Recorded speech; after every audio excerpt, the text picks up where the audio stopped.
Well, we're back. On my back. More vacation time. Possibly use some of my limited energy and try to get back on this truck. Converter swap. It's been a couple days on One Man Garage. Here's a view of the new stuff we put on last December. What's nice is this is all real clean. I mean, I had one little drip trying to come from the speedo cable, so that's probably the inner speedo seal. Got just barely a drip on the inappropriate rubber hose connection, but I mean, it's really clean. The new SFI flex plate and little converter that I shouldn't have put on, and tail shaft, yoke, all that's dry, pan's dry. It's kind of miraculous. I'm sort of impressed. So I got the bolts out, well, the nuts off. I just had bolts going down, but I still got to do that upper bell housing bolt. But of course I've got a little comfortable under here, and then didn't bring the tools to do these and this, and I don't remember if that's metric or it's just 5/8 or 11/16, but it's a bigger bolt. I forgot that I had these bigger bolts in here. So I gotta crawl back out. That's my exercise routine. Crawling under the truck, crawl out of the truck.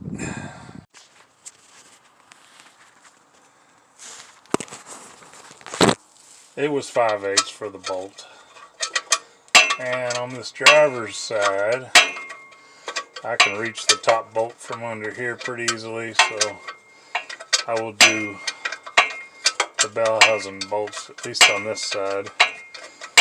We'll see what happens.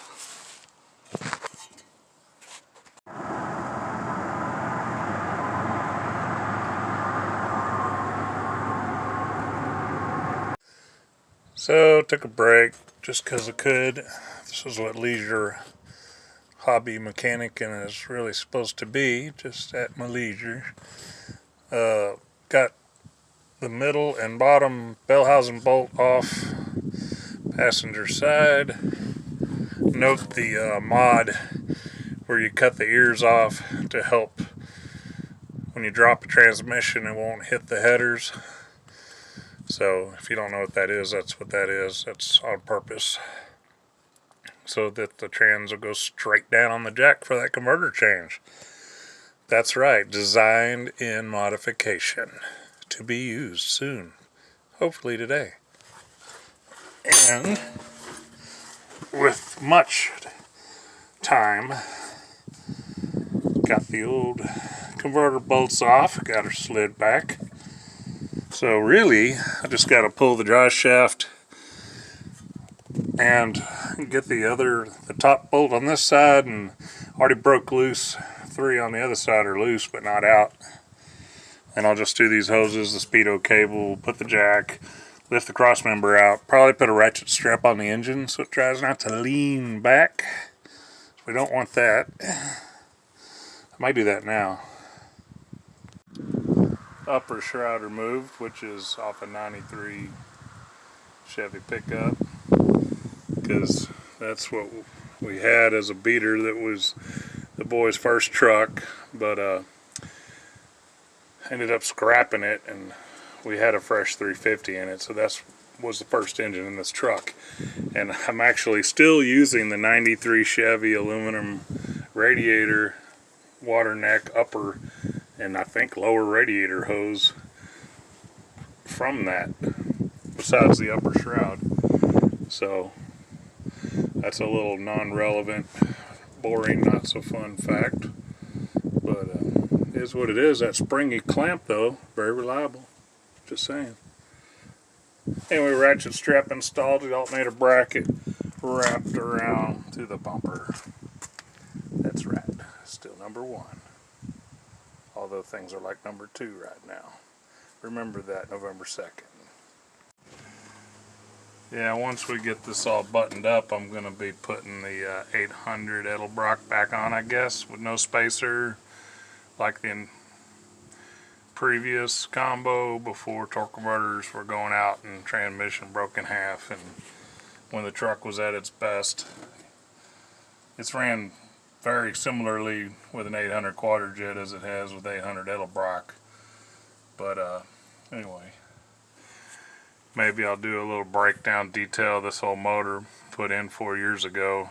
It's a Gen 6 L29 Vortec 454 standard bore, standard crank that I picked up cheap for 250 bucks. The guy just took it apart. Of course, not with that intake. That's a 50-plus-year-old C396 Edelbrock. That's the first oval port dual plane Edelbrock made in the 60s, which is matches because they went back to large oval ports on the Gen 6 L29. Hydraulic roller, factory type setup, one piece rear main seal, 4-bolt main. So this was a Rock Auto rebuild. I mean, didn't even take the block in. It was good. It was clean. I just did the oven cleaner wash on the engine stand, blew everything out, looked good. Just did, Rock Auto wholesale price, standard rings and bearings. Honed it with the drill and the three bar straight bar style glaze breaker hone. Then, after much waiting, I scored super good deal on a bunch of ZZ502 crate motor parts that were pulled off. A guy had been toting them to swap meets and apparently caught them at the right time when I kept looking periodically on Craigslist, and he had slashed his price, so he got tired of sitting on it because he'd had the parts for years. So I ended up getting for $175, which is less than the cost of just the ZZ502 camshaft, which is what is in here. I also, on that purchase, and this was all never used, pulled off a new crate motor, got 7-quart oil pan, timing cover, flex plate and balancer, external balance, same part numbers used on the 454. The oil pump with the windage tray, the roller lifters, the retainer tensioner for that, and the cam, and the timing chain set. All that for $175 to go on a $250 long block. And to be honest, the only real money that was spent on this, I did some bowl porting on the heads at home with the Dremel and such, but I bought the Beehive comp valve springs and the exhaust rotator spacers to, set the springs up, and then the matching retainers, and spent, I think it was $350 worth of crap just for the springs, retainers, and spacers, and shims and stuff, locks, just for me to assemble the heads myself. So, I spent a lot on the valve train set up on the head. It's still stock Gen 6 bolt-down rocker arms, non-adjustable. Worked perfectly fine. And then got a good deal on that intake, and I only paid $100 for that Edelbrock 800 carb. Didn't have to do anything to it. Just slapped it on. It ran 830s in the 8th mile had a 4,400-pound race weight, 3.07 original, gears in this truck. All I did was put a new posi unit in it a few years ago. Long bed, heavy truck, lots of torque. It comes on big time by 2,500. That's why when the converter was flashing 3,000, and then shouldn't have put the 10-inch converter in it last December because it's slipping past the torque peaks of the engine. So that's why the truck was just slower and more radical, and I'm not going to increase the camshaft to try to catch up to the torque converter. That'd just be stupid. The 9-to-1 compression re-ring motor is a perfect match for that ZZ502 cam, which I think it's only 525 lift on both sides. It's a 110 lobe separation angle, and at 50 thousandths it's intake 224, exhaust 234, so it has a nice split. These small tube hooker headers work nicely with that, and the engine should be making around 520 torque and about 420 or 430, 450 horse. I don't know. I still have a real hard time believing a ZZ502 makes 502 horse with that little camshaft. But, they use the GM part number Edelbrock oval port RPM head is what's on a ZZ502. It's just marketed as a GM part number, but it's Edelbrock RPM. But that I just have a hard time believing that, because 224 on a 110 is pretty small. It's going to peak pretty early, 5,200 RPM. I don't know, whatever. Maybe that's what it makes, but I can tell you I've seen times posted from short bed square body trucks that ran the same times I'm running with these iron L29s in a long bed truck with the same camshaft. So is that 502 horsepower real? I don't know. I just know the ET on this was pretty good for what it was. Anyway, am I gonna work on this? Yeah, I think I'm gonna go get that drip pan. I gotta get that dipstick tube out so I can get that other top bolt. I got the bolts out on the bottom on the rest of the bell, but I'm gonna have to let the mess begin. So we're gonna throw that drip pan that I showed you the other day on that Hummer video later. I'll be damn, a planned mess collection actually worked. The dipstick, holy smokes. Did I not make a mess this time? Oh, there's still chances later we'll be wearing it. You can count on it. Normally I wouldn't show just the who cares, took the drive shaft loose, which I think I can leave in the trans because we're just going to go back about an inch and then down and then back up. So we're about ready to do that. Just got to unhook the hoses up front where the screw clamps were and get the jack in position and then lift the cross member out. But I wanted to show the little itty bitty one chamber race Flowmasters on this truck and that little bit of older pipe.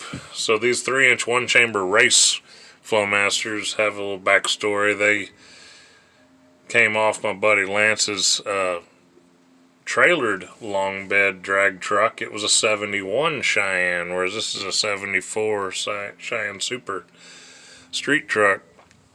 And back in the day, golly, this is like 30 years ago, we hopped up his long bed truck, and just really because of the gear ratio and trying to do weight reduction, it ended up becoming a trailered race truck with mufflers. But it was just a dish piston, cast disc piston 350 that we did bolt-ons to with the motor that came with the truck, and we put like some ported double hump heads on it and a Victor Jr. manifold, had a Lunati 480 lift cam on a 108, had just, you know, headers. I think it got converted to manual steering and electric water pump, and you know, he stripped off stuff on the firewall and the door panels and pulled some weight out. And initially I think I put a posi unit with the original 373s, but we put new Richmond 488 gears in it to get that small block moving. So 488s with a 9-to-1 pump gas Lopey deal, and then he ended up upgrading to like a 4,000 stall 10-inch race 10-inch 4,000. We had that in there, and it had a little 650 or some little double pumper or whatever on it. And so this little budget truck, and I even remember on the big block El Camino I used to have, that ended up parting out.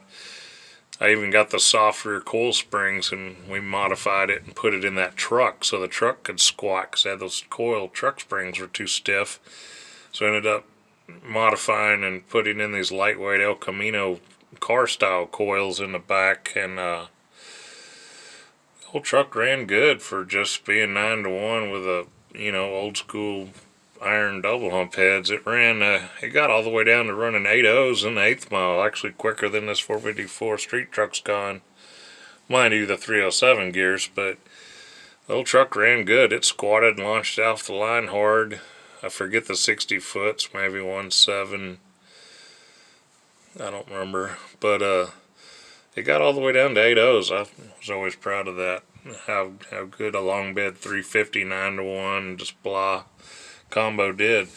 I think he stuck a power shot on it, you know, before maybe one time and ran 7 something with it, but that wasn't, it never really had that hooked up most of the time. So anyway, that's the backstory of these mufflers.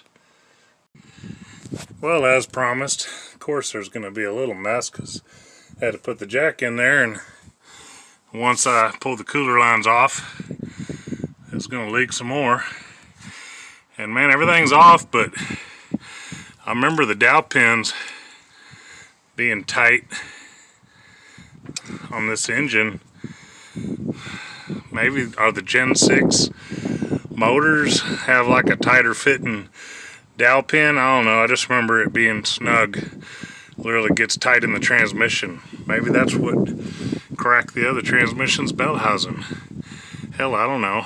I mean, it went together, but it doesn't want to unkiss. Well, I'm about to get a little irritated. I can wiggle this around a little bit, and I mean, just snug on those dowel pins. It's ridiculous. I've had the jack out from under it with nothing holding it, no bolts in it, and it's able to hold on that tight. I can wiggle it by the tail shaft, and there's a little bit of movement, but it's all on those dowel pins. Which, I mean, they're doing their job better than they need to, but a little frustrating. Fixing to just call it for the day. I don't want to be this aggravated.